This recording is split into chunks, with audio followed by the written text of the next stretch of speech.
Hey everyone! Today's story is about courage, truth, and a daughter's fight to uncover what really happened to her mother. It's raw, emotional, and shows how one voice can make a difference. If you want more powerful, real stories like this, don't forget to subscribe and hit the notification bell so you never miss an episode. Rain had a way of making everything look softer in Greystone, softer than it deserved. The sidewalks were slick and shining, the street lamps buzzing faintly under the pressure of early evening mist. Cars passed slowly. People hunched into their coats. The city moved on like it always did, like it had the day her mother died. Danielle's mother, Corinne Tate, had been a local reporter. Not a celebrity, not a big national name. But she had a way of finding the stories people tried to bury quietly, methodically, until the truth couldn't breathe anymore without being seen. And 15 years ago, they buried her too. Danielle was only 8 at the time. She remembered the phone call. The way her grandmother had dropped the kettle when she heard the words. The accident, how her mother had been driving too fast on a cliffside road late at night. How the brakes failed. How no one could explain why she was out there alone. But even then, Danielle hadn't believed it. Not really. Now, at 23, Danielle walked that same stretch of street with a file folder pressed close against her ribs, her fingers trembling through her jacket sleeve. She had been chasing this for over a decade, not just her mother's memory, but the thing her mother died for. She turned into a narrow alley behind an abandoned diner. The place had been boarded up for years, but the back still had access to the basement, and in that basement, Danielle had spent countless nights piecing together documents, scanning archives, copying hard drives, following whispers. She had a mattress, a kettle, a portable heater. That's where she stayed when it felt like no one else in the world believed her. And now she had something. Real proof. She reached the bottom step and flicked on a small flashlight, illuminating stacks of paper and folders spread across the floor like a crime scene. The newest folder, the one she now carried, came from a former city clerk who'd grown too old and too bitter to stay quiet. He'd contacted her anonymously, left a package near her work, and disappeared. Inside were contracts, internal memos, and audio recordings. A corporate shell company called Althean Holdings had funneled money into the Greystone Police Department, over $4.6 million over a 5-year span. The money had funded community policing efforts that, in reality, had been cover for surveillance, intimidation, and political favors. Her mother had been investigating Althean. That much Danielle already knew. But now she had names. Richard Halden, CEO of Halden Ventures, a real estate giant that had doubled its holdings after every city rezoning vote. Chief Warren Delmar, still head of Greystone PD. A man who had given emotional speeches about corruption while signing off on raids and kickbacks. And Corinne Tate, who'd written her last notes about a deal too big to ignore. Danielle sat on the floor and opened the last page, her mother's own handwriting. If anything happens to me, it wasn't an accident. Her hands trembled. She folded the papers and tucked them deep into a waterproof satchel. Not a hard drive. Not a USB. Paper. Something that couldn't be erased. She didn't sleep that night. By morning, she knew she had to act. Not in secret anymore. Not in basements or quiet calls or anonymous blogs no one read. She had to make them see her. She didn't have connections. No lawyers. No press team. She was a waitress at a sandwich shop. A nobody. But she had truth. And she had the city. Danielle packed a single bag, the documents, a phone, a portable mic, and a scarf that had once belonged to her mother. She left a voicemail for her best friend, Keisha. Don't come looking for me. If anything happens, check the folder under the floorboards. By noon, she was walking through downtown, head low, heart pounding. The city buzzed around her like a hive. She didn't look like someone carrying the truth that could destroy powerful men. But they knew. 2 men in suits appeared behind her near the station. She saw their reflections in the glass. She started walking faster. Then running. They chased her. She cut through streets, across traffic, into a mall, then out again. Her lungs burned. Her legs felt like fire. The men were trained, not police. Hired. She knew where she had to go. The Midtown Plaza building stood like a giant in the skyline. 38 stories of glass and stone. The roof was open access for tourists. Observation deck. Cameras. Phones. People. She burst through the doors, shoved past security, hit the elevator. Floor 38. She reached the rooftop breathless. Her boots slid on the wet concrete. A few tourists turned in confusion. Danielle dropped her bag, pulled out the documents, stepped onto the edge of the platform, high above the city, arms shaking. She screamed, "If anyone touches me, I jump." People froze. Phones came out. Cameras rolled. And then she opened the folder. "This city let them kill my mother," she yelled. She was a reporter. Her name was Corinne Tate. And she found something they didn't want you to see. Her voice cracked, but she kept going. "I have proof that Richard Halden and Chief Delmar used our police force like their private army. I have contracts, payments, memos, right here." More phones came out. A few people gasped. Somewhere below, sirens started. But Danielle didn't stop. "If I vanish, if I fall, it's them. Remember that." She began to read, line by line, detail by detail, name by name. And the whole city listened. It was the kind of moment no one forgets. Danielle stood on the edge of the Midtown Plaza rooftop, black curls damp from the drizzle, her voice trembling but steady, one hand gripping a folder, the other, the city's attention. By the time she reached page 3, the live streams had already started. Tourists filmed from behind the security rails, and some ran downstairs to call news crews. A teenage boy on a skateboard streamed her on TikTok. Within minutes, her name trended online. Down below, police formed a barricade, setting up speakers and bullhorns. But Danielle could see their eyes, uncertain, almost nervous. She knew why. Chief Delmar was still in charge. And this wasn't some unstable stranger. This was the daughter of a journalist they'd buried in silence. A female officer with kind eyes stepped onto the roof carefully, hands open. "Ma'am, we just want to talk." "Back up," Danielle said firmly. "Don't come near me. We don't want anyone getting hurt." Danielle raised the folder. "Then let me finish." The officer paused, looked back at someone off-screen, and gave a small nod. "Permission granted. For now." Danielle kept reading. Internal memo dated July 12, 2010. Halden Holdings authorized an anonymous transfer of $680,000 to a private security firm. The same week, my mother requested access to public housing eviction records linked to Halden-controlled properties. She flipped the page. The wind threatened to pull it away, but her grip was tight. Audio transcript, March 2011. "She's not backing off. If this gets out, we all go down." Recorded by a city clerk. Voice confirmed to be Chief Warren Delmar. That line hit like a brick. Even from above, Danielle could hear gasps ripple through the rooftop crowd. Someone behind her whispered, "She's not lying." She turned slightly, scanning the faces below, so small from this height, yet all looking up, all watching, all listening. There were children, workers on break, bus drivers who had pulled to the curb just to hear her voice on someone's phone. She looked into a lens someone had pointed her way and spoke like it was just her and her mother in the room. They called it an accident. 15 years ago, my mother was investigating how the police were being bought. And now I know she was right. Below, another cop radioed. "We've got news vans circling. Channel 4 is broadcasting it live." Inside the police command van across the street, Chief Delmar watched a screen, face pale. One hand clutched the table, the other tapped endlessly, nervously. Next to him, an aide whispered, "We can't take her down. Not now. Cameras are everywhere." "She's bluffing," Delmar said, though his voice cracked. "She doesn't have the originals." Back on the roof, Danielle raised a sealed envelope. "This copy," she said into the wind, "is going to the Justice Department. Another to every major paper in the country. I've sent them already. If I disappear, if anything happens to me, you'll know why." That was her insurance. Her mother had taught her well. Another officer stepped onto the roof, an older man with a badge and sorrow in his eyes. "I knew your mom," he said quietly. "She brought me coffee every morning when I worked traffic detail." Danielle's throat tightened. "She'd be proud of you." Danielle's voice cracked. "Would she?" "I'm terrified." "She was too," he said. "She just did it anyway." For a moment, everything slowed. The rain had stopped. The clouds were starting to break apart, revealing strips of pale sky. Danielle stepped down from the ledge, just an inch, and sat on it instead. Not surrendering. Not retreating. Just breathing. A teenage girl behind the railing clapped. Others followed.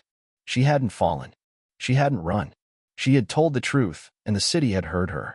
And now it was too late to bury it again. By nightfall, Greystone wasn't the same. What began as whispers on social media turned into breaking news across every major channel. Footage of Danielle on the rooftop ran in a loop, her voice trembling as she named names, read dates, and promised that evidence had already been distributed. Headlines were merciless. Daughter of slain reporter breaks 15-year silence. Local police chief implicated in journalist's death. Whistleblower goes public from rooftop in viral broadcast. By morning, the mayor of Greystone, a man who had been silent for years on police reform, issued a statement calling for an independent investigation. It sounded rehearsed. Desperate. Too late. Chief Del Mar, for the first time in nearly 2 decades, didn't appear at his morning briefing. Rumors spread. He was on leave, hospitalized, under protection. Some said he fled the city.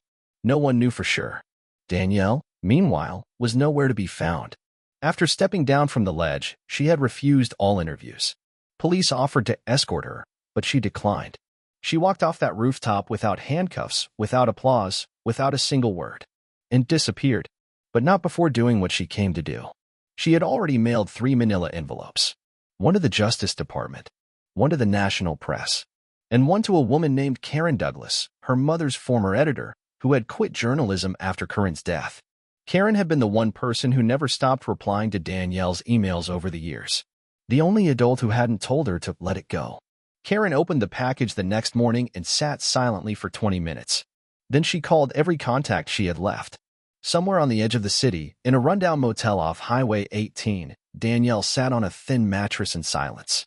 Her hoodie was pulled low. Her phone buzzed every few seconds with new articles, mentions, screenshots, interview requests. Keisha had called 17 times. She couldn't answer yet. A knock on the door made her flinch. Room 9. A voice called softly. "I'm not police." Danielle opened the door a crack. The woman standing there looked familiar, older now, her face harder, but still holding a kind of quiet strength. "Karen Douglas?" Danielle asked. Karen nodded. "You did it." Danielle stepped aside and let her in. They sat in silence for a while. Then Karen pulled out her laptop and laid it on the bed. "We're building the timeline. Not just the files, the context. The people. We'll publish the whole story. Not just the rooftop moment. The whole truth." Danielle's hands shook. "Will it change anything?" Karen looked at her. "You already did." Meanwhile, in a conference room far above the city, Richard Halden smashed a glass against the wall. "This is a circus," he yelled, pacing furiously. His legal team sat frozen. "You told me the girl was a child, paranoid, unstable. That the evidence was gone." A junior lawyer spoke cautiously. "Sir, she never went to the police directly. She went to the people. We underestimated her." Halden leaned in, voice low and venomous. "Find her. Before the feds do." He walked to the window, hands trembling. And for the first time in years, he felt the grip of something he thought he'd buried with Corinne Tate. Fear. That night, Danielle sat at the motel table with Karen, going over a worn photo of her mother. "I used to dream she didn't die," Danielle said. "That she faked it. That one day she'd show up with the story finished." Karen put a hand on hers. "She didn't get to finish it," she said. "But you did." Danielle didn't smile. She just stared at the rain on the window. Outside, the city buzzed with her name. But she wasn't chasing fame. She wasn't even chasing justice anymore. She just wanted them to remember who Corinne Tate was and what she died for. And now, they would. Danielle couldn't remember the last time she slept more than an hour at a time. Even in the cheap motel room with the curtains drawn and her phone silenced, her body refused to rest. Every car engine outside made her flinch. Every knock from the cleaning staff sent her heart racing. She kept the satchel of remaining documents under her pillow. She didn't trust the system. Not after what it did to her mother. Not after what it let happen to her. But not everyone was the system. Karen stayed with her for days. She brought food. Helped organize the documents. Sat quietly when Danielle needed to cry and said nothing when she screamed into a pillow. She never once asked Danielle to smile for a photo or go public again. She just helped. And then came Keisha. Danielle had tried to avoid her, not because she didn't trust her, but because she did. She didn't want Keisha dragged into this. But Keisha wasn't one to be left behind. She showed up at the motel with a cheap suitcase, red braids tied back, and a look in her eyes that said, "I'm not going anywhere. You think I'll let you take down a police chief without me?" she said, arms crossed. Danielle wanted to argue, but instead, she laughed. A short, broken sound, the first since the rooftop. Together, the 3 women built a war room in that tiny motel.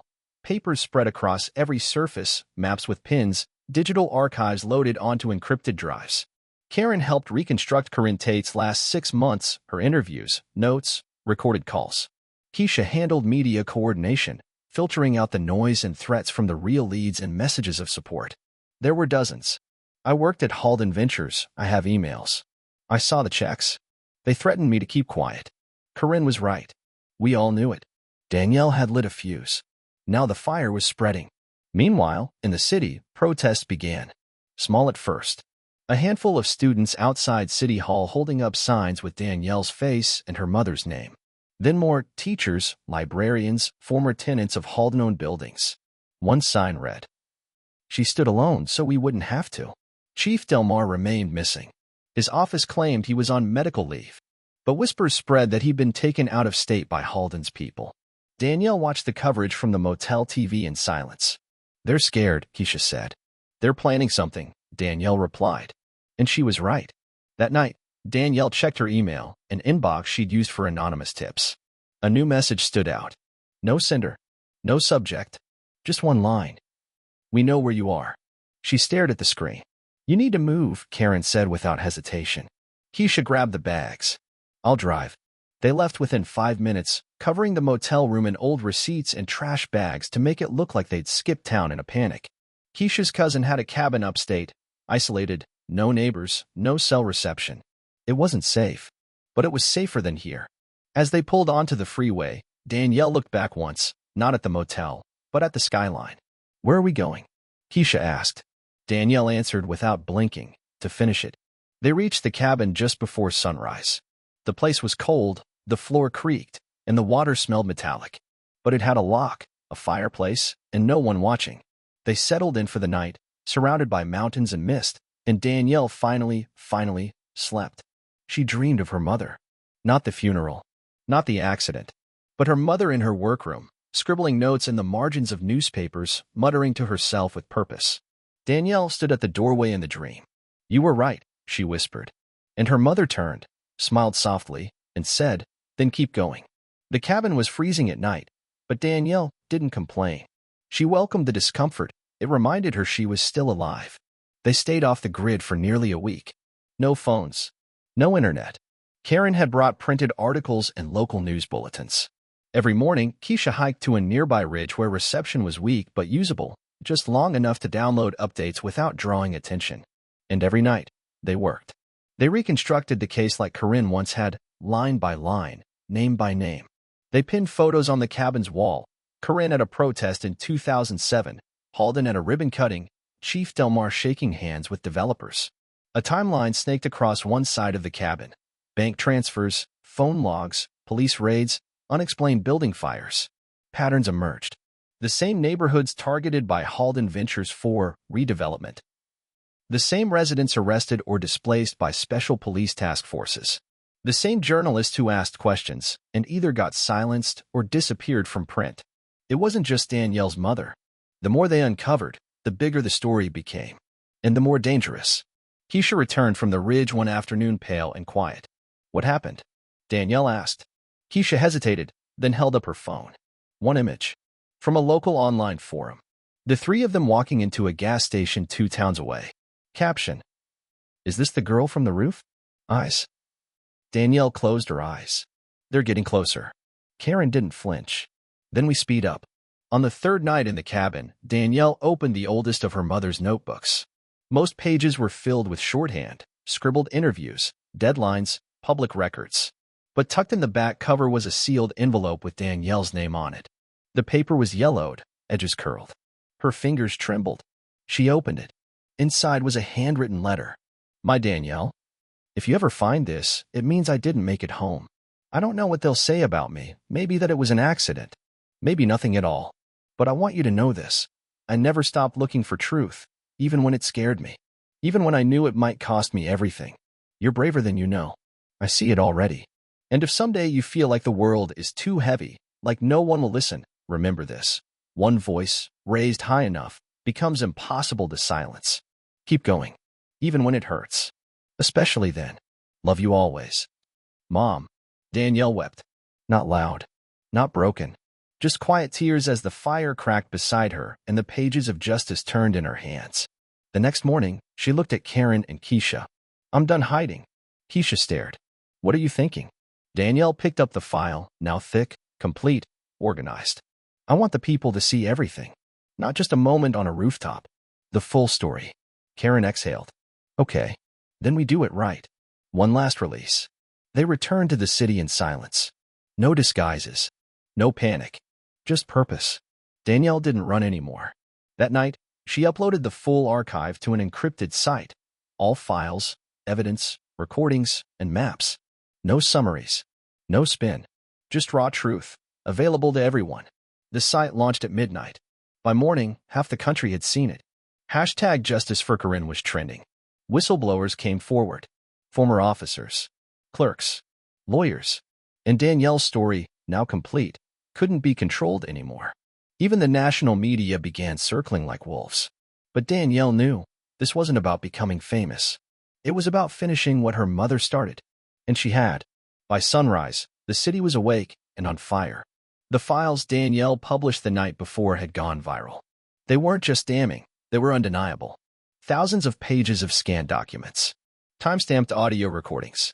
Signed police memos. Video clips of private conversations secretly recorded by whistleblowers who'd stayed silent for years. Social media didn't just amplify the story, it exploded. She connected every dot. This is bigger than one death. This is organized abuse of power. Where's Halden now? Arrest Delmar. Arrest them all. National news outlets sent crews to Greystone. The mayor couldn't avoid it anymore. He announced an official citywide investigation with a new independent prosecutor. But Danielle had no illusions. She'd seen the system spin and stall before. She didn't trust their promises. Instead, she trusted the people and the evidence that was now out of their control. Still, fame was a double-edged sword.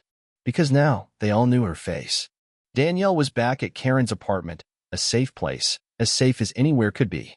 It was a small second-floor unit in a quiet brick building with peeling paint and windows that stuck in their frames. Nothing glamorous. But it had strong locks, a heavy front door, and no cameras. She hadn't left in 2 days. Keisha kept watch at night. Karen made calls to allies in the press and legal aid networks. Danielle barely slept. Her body was exhausted, but her mind wouldn't rest. Every time she closed her eyes, she saw her mother's car going off the road. She didn't even witness it, but her brain had recreated the scene 1,000 ways. Over and over. Brakes cut. Headlights off. A quiet struggle before silence. She felt her mother's presence constantly now.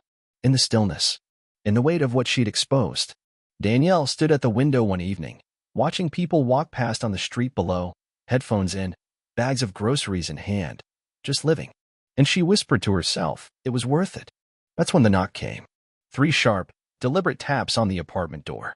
Everyone froze. Karen slowly stood from the kitchen table. Did you order anything? Danielle shook her head, heart racing. Another knock. Louder this time. Keisha moved quickly, flipping the safety on a small taser she kept in her jacket. Karen called out, who is it? Silence. Then a voice, male, calm, unfamiliar. Miss Tate? We just want to talk. Danielle's blood ran cold. Not Danielle. Not Mississippi. They used Tate. Her mother's name. The name that mattered now. Karen motioned silently to the back room. Danielle backed up, clutching the flash drive that mirrored everything online. Just in case. Another knock. Then, we're not police. But you know that, don't you? Karen shouted, you need to leave. Right now. More silence. Then footsteps, retreating. Keisha ran to the peephole. They're gone. Danielle's breathing was ragged. They knew where I was. Again. Karen locked the door, bolting it twice. They're watching everything. Probably had someone outside since the video dropped. Keisha nodded, voice steady. We can't stay here. That night, they moved again, this time to a friend of Karen's, a retired schoolteacher named Ruth who owed Corinne a favor from 20 years back. Ruth didn't ask questions. She just handed Danielle a spare key and a cup of warm tea and said, your mama was the bravest woman I ever met. And now I see she wasn't the only one. By the next morning, a federal grand jury had been announced. It was official. The U.S. Attorney's Office had opened an investigation into Halden Ventures in the Greystone Police Department. Several subpoenas were already issued. Chief Delmar's personal accounts were frozen. Real estate assets tied to Halden's shell companies were being tracked. Danielle sat with the news, quiet. She should have felt relieved, triumphant, vindicated. Instead, she felt hollow, like the cost had finally caught up to her.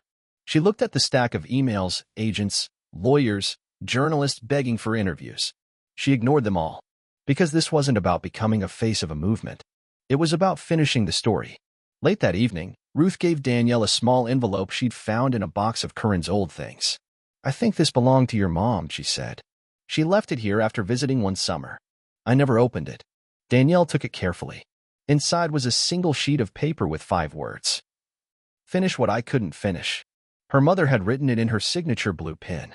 Slanted, fast, decisive. Danielle held it to her chest. Eyes shut tight. "I'm trying, Mom," she whispered.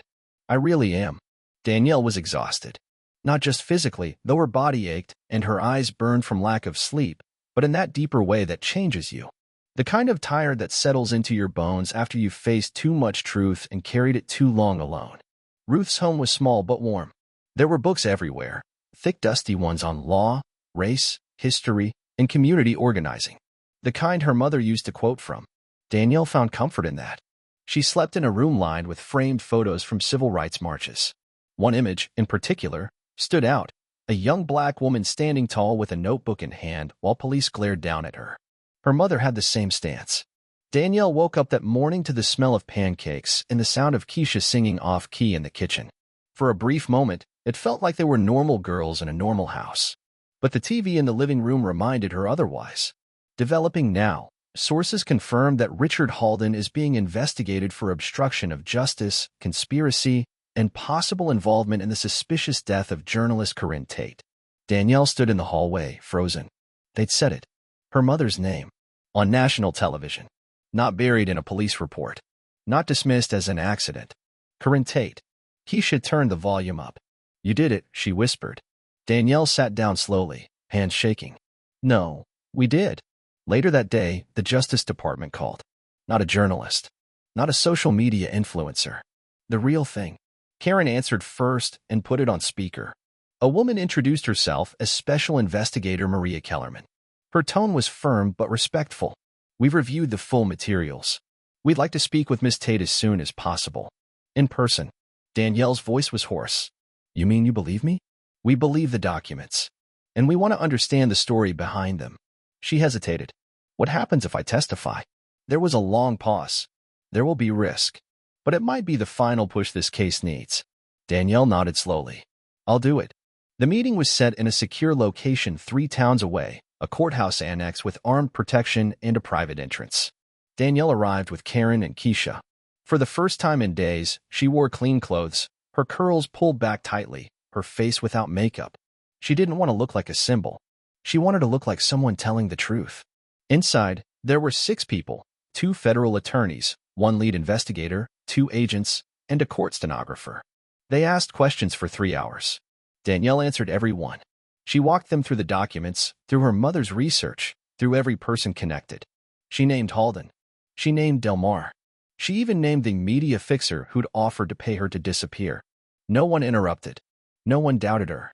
When it was over, she stepped outside into the cool air and felt lighter. Not safe, but lighter. That night, while the city was asleep, someone set fire to one of Halden's properties, a building he'd taken from a public housing program and flipped for profit. It burned quickly. No injuries. Just ash. And on the brick wall nearby, someone had spray painted in red. "Justice for Corinne." Danielle saw the photo online the next morning. Her stomach turned. She hadn't wanted violence. But she understood the rage. People were tired of waiting for the system to care. Tired of being told to stay quiet, to be patient. Her rooftop speech had been a spark, and now the fire was catching in places she couldn't control. Keisha watched her pacing the living room. "You're not responsible for what people do," she said softly. "Yes, I am," Danielle snapped. "I gave them the match." Keisha stepped closer. "No, you gave them the truth. And if people are finally mad enough to act, that's not on you. That's on them. The ones who built this mess in the first place." Danielle sat down, trembling. I don't want blood." Keisha knelt in front of her. "Then let's finish this right." At midnight, Danielle wrote one final letter. Not to the police. Not to the government. To the people. She posted it on her mother's old blog, which she'd kept running all these years. "To those who stood with me, thank you. To those who tried to silence me, you failed. This story was never just mine. It was my mother's. It was every person they stepped on to get richer, every voice they tried to erase. Let's make sure they never do it again." Danielle Tate. The post went viral. Again. And this time, it wasn't about shock. It was about resolve. Because the city had finally chosen a side. The first arrest happened quietly. Chief Warren Delmar was found in a gated house in Vermont, hiding under a false name. U.S. Marshals entered at dawn. No press. No handcuffs in front of cameras. But the news leaked within hours. The headline hit like thunder. Greystone Police Chief arrested in federal probe. Danielle read it 3 times, numb. It should have felt like justice. Like victory. But all she felt was a tight knot in her chest, not joy, but fear of what would come next. Because Delmar was just the first domino. Days later, the Justice Department froze 10 more accounts tied to Richard Halden's shell companies. Real estate moguls in 3 states were subpoenaed. Internal emails between Halden and city officials leaked, including one where he referred to protesters as insects swarming in the gutter. The public exploded. Protests became occupations. City buildings were surrounded. Civil rights lawyers flooded into Greystone, some offering services pro bono. Danielle stayed silent publicly. She didn't give interviews, didn't appear on live streams. But her words kept spreading, reposted, quoted, printed on signs and banners. They failed to silence me. One voice raised high enough can't be ignored. But in the shadows, the threats returned. Keisha intercepted a message from an anonymous number. It was a photo, Danielle walking to the courthouse with Karen, circled in red. No words. Just the image. Danielle stared at it. They're still out there. Karen replied coldly, and they're losing. That's what this is. That same week, Danielle was called back to testify before the grand jury. This time, she stood alone. Karen and Keisha waited outside as she sat before the federal panel and told the story again, this time under oath. She named everything. Every payment. Every lie. Every connection between Halden and corrupt officers who profited from displacement and silence. She read parts of her mother's notes aloud. And when asked what she wanted from all this, what justice looked like, Danielle said, "I want them to feel what we felt. I want the silence broken. And I want them to know, even if they kill me, they already lost." The grand jury deliberated for less than a day. The indictments came fast. Richard Halden, racketeering, conspiracy, obstruction of justice, bribery. Warren Delmar, second-degree murder, falsifying evidence, abuse of authority. 3 officers and 2 city council members, aiding and abetting, cover-ups, intimidation. Danielle watched the news from Ruth's house. It didn't feel like a movie. It felt fragile, as if one wrong move, and it could all slip away. She turned off the TV and whispered to no one, "Hold the line." That night, someone tried to break into Ruth's back window. Keisha heard the noise first and flipped the porch light on in time to see 2 dark figures fleeing into the trees. Ruth filed a police report, reluctantly. But everyone knew it wouldn't be followed up. Was that them? Keisha asked. Or just someone angry? Danielle shook her head. Does it matter? It won't be the last time. Later, Danielle sat alone on Ruth's back porch, wrapped in a blanket, staring into the woods. She pulled her mother's old notebook into her lap. The final page was nearly blank, just a short quote written in blue ink. They fear the ones who write history, not those who read it. Danielle traced the words with her finger, then opened a fresh notebook beside it. And for the first time, she began writing her version. From the beginning. Not to publish. Not yet. But to preserve it, exactly as it happened. Without edits, spin, or headlines. Because the real truth, she knew, had to be protected from being reshaped by others later. The city of Greystone was a battlefield, torn between those clinging to power and those demanding change. Danielle's story had awakened a storm, but the fight was far from over. At Ruth's house, Danielle sat at the small wooden desk, writing late into the night. Her pen flowed across the pages, recounting memories, facts, conversations, everything she'd learned and felt. This was no longer just about justice in the courts. It was about preserving history. Karen visited often, bringing files and messages from activists, lawyers, and even strangers inspired by Danielle's courage. Keisha organized community meetings, connecting survivors and witnesses with legal support. But the pressure was relentless. Federal agents advised Danielle to consider relocation programs for her safety. City officials urged her to stay low profile. Anonymous threats appeared in her mailbox. Yet she refused to be silenced. One afternoon, as Danielle walked through a small park, she noticed a group of children playing near a mural depicting her mother's face alongside words. Truth will always rise. A little girl holding a worn notebook waved shyly. You're Danielle Tate, she said softly. My mom told me about you. Danielle smiled for the first time in weeks. This is why we fight, she whispered. In the courtroom, the trials began. The prosecution laid out the case meticulously. Financial records, witness testimonies, covert recordings. Defense lawyers tried to discredit Danielle, painting her as unstable and seeking revenge. But the weight of evidence was overwhelming. During the trial, Danielle was called to the stand. She recounted her mother's last days, the pain of silence, and the burden of truth. The courtroom fell silent as she said, My mother was not just a reporter. She was a guardian of justice. And I stand here to finish what she started. The jury listened, and they believed. Outside, protests continued, peaceful and powerful. The community that had once been ignored now stood united. Danielle knew the road ahead would be long, but she also knew this. The voice of one brave woman and the daughter who carried her torch had changed a city, and perhaps, one day, a country. Months had passed since the trials began. Greystone was no longer the quiet, forgotten town it once was. Headlines praised the courage of those who stood up, while shadows of the past slowly dissolved. Danielle stood outside the courthouse, surrounded by reporters and supporters. Her mother's notebook was in her hands, now complete with her own writings. She felt the weight of generations in those pages, pain, courage, and hope intertwined. The verdict was unanimous, guilty on all major counts. Halden and his accomplices were sentenced to lengthy prison terms. Their empire crumbled. Danielle knew justice wasn't perfect. Some wounds would never fully heal, but the truth had finally prevailed. At a memorial held in the city square, a new mural was unveiled. It showed Corinne and Danielle side by side, united by purpose.